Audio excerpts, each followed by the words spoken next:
Lou? Shannon, thank you. Shannon Bream. Joining us tonight, Republican Congressman Andy Biggs. He's a member of the House Judiciary Committee and the Freedom Caucus. Congressman, good to have you with us.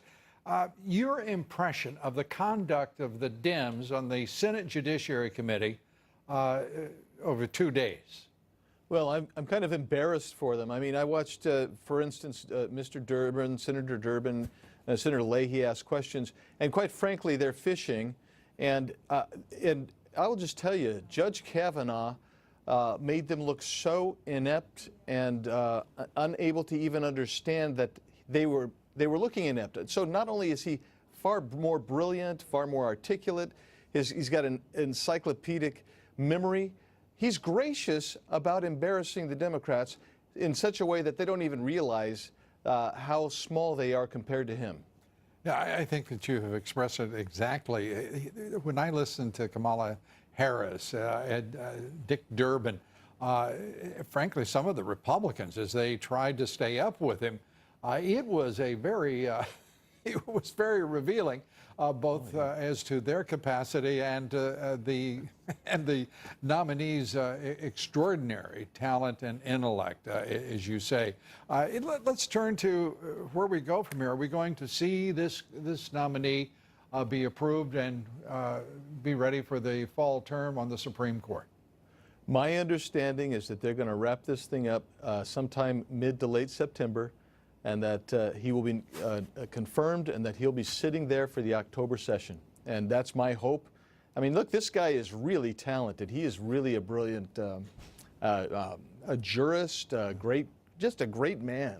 Yeah, you know, this nominee, Kavanaugh, and sitting on the court, the president's other nominee, Neil Gorsuch. I mean, these are world-class intellects and legal minds. Right. It's wonderful to behold. Let's turn now to social media. We had a couple of folks show up to talk about their bias and what they were doing with Russian meddling.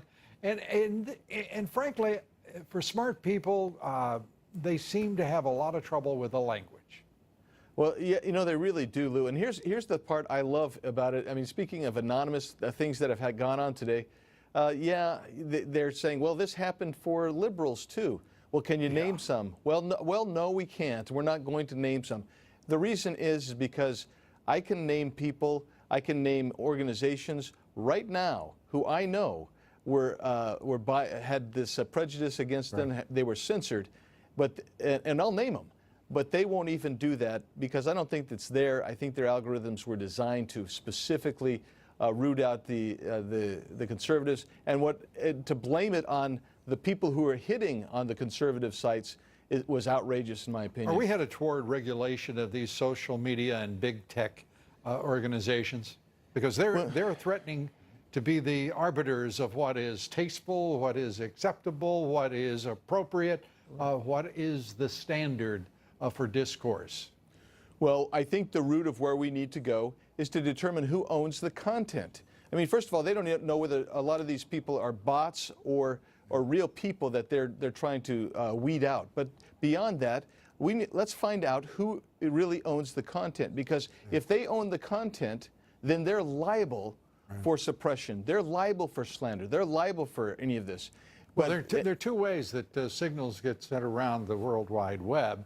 One is by wire and the other is by air. And the fact is, the government of the United States, the people of the United States, have claim to both.